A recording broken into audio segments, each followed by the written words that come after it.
What's going on, everybody? It's your boy Ferg. Welcome back to the channel. Thank you for tuning in. Today we're going to be going through how to make a Gunna type beat for his new album Drip or Drown 2. This is going to be a lot sounding like his new album with the whole like underwater feel. His album cover was him actually submerged underwater, so that really mirrored the sound of the album, and that everything was kind of muffled as if you were underwater listening to things going on outside. Um, so that was the feel that we were going for. And I think that we hit the nail kind of right on the head with that. So let's just jump right into it. The first thing I did was I opened up Nexus and I laid down this melody here.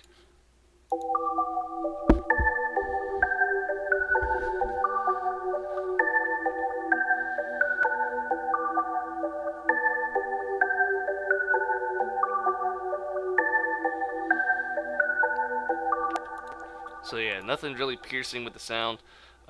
It fills it up the dynamic range really well, and it just got that like moving flow to it. The next thing I did is I recorded that melody, and then I went up to this little stretch tab up here, and I clicked that, and I just dragged it out to twice its length.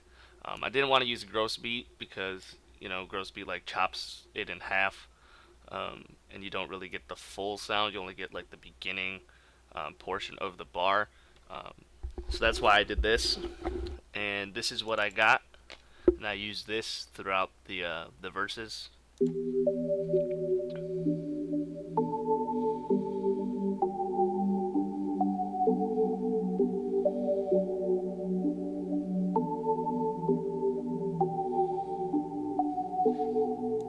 Again, sounds like you're underwater. Um, it's not too far off from what the actual melody was. It's a little bit lower, and it just kind of a little bounce between the two. Really added for some good dynamics in this beat.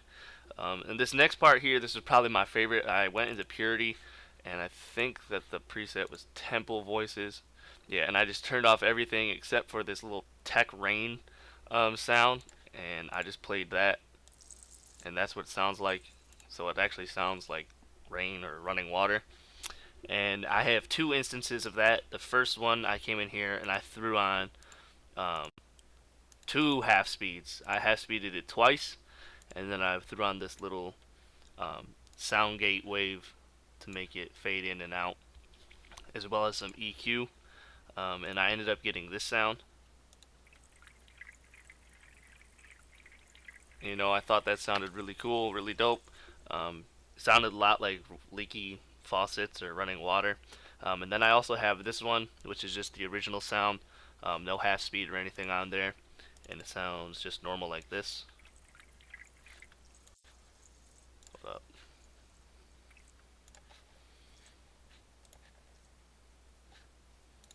Where is it? I think it was number 4.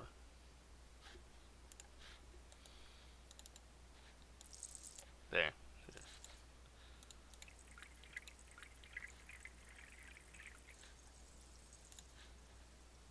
So when you play those two together, it just kind of gets that like rainy, leaky faucet feel. So the whole melody together, I'll kind of play this tail end of it here, as well as leading into the new one, so you guys can just hear what it sounds like all together.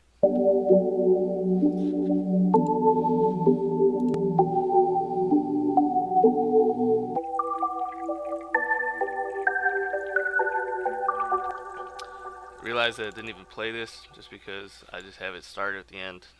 I started at the beginning and just dragged one note, so when you click on it like here, it won't play the full length, but you guys get the idea. Next, I went in, I laid down this snare, big white beats, but I did some EQing and some reverb, so it sounds like that. Um, just threw on slight reverb and EQ just to get a different sound. I didn't want it to sound so dry. Then I came in here, typical perk that you'd hear in a Gunna beat. First hi-hat, just a classic two-step with a little velocity change to give it some bounce.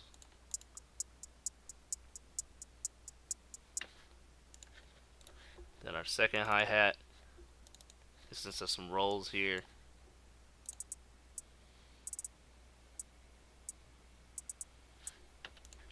And again, that just gives it a little bounce, a little flavor. Moving into the kick.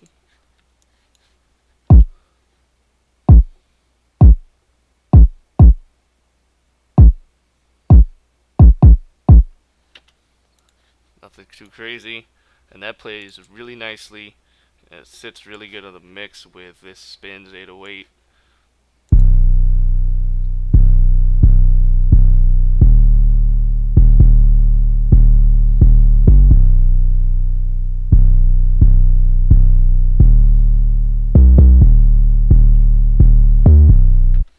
Can't ever go wrong with the spins.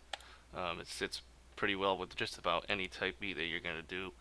But like I said, it sits well with the kick, so I'll play that with you for you guys.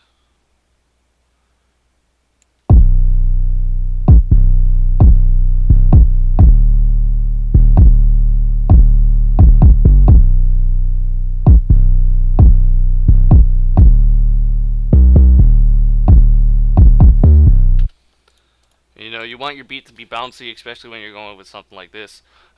So I don't have the kick and the 808 hitting at the same note every time. You know, the 808 will hit and then the kick will hit after. The kick will hit before, then the 808 will hit. Very rarely in this pattern do they hit on the same note. You know, it just kind of plays back and forth. It gives it a good little bounce to the beat. That's pretty much all I did this last thing. Here in the outro, I recorded the drum pattern. And then I just, again, stretched it twice its length. And then I just have that play with the rain, as well as that little melody there, half speeded if that's what you want to call it, time stretch melody. But yeah, that was pretty much it for this beat. You know, it was pretty simple with the drums. The melodies took a little while, especially with this little rain effect. It took a while to get exactly how I wanted it, but you know, I'm happy with how it turned out. So if you guys want to see more videos like this, make sure you like and subscribe, leave a comment. Appreciate you guys tuning in. Hope you learned something. We'll see you guys next time.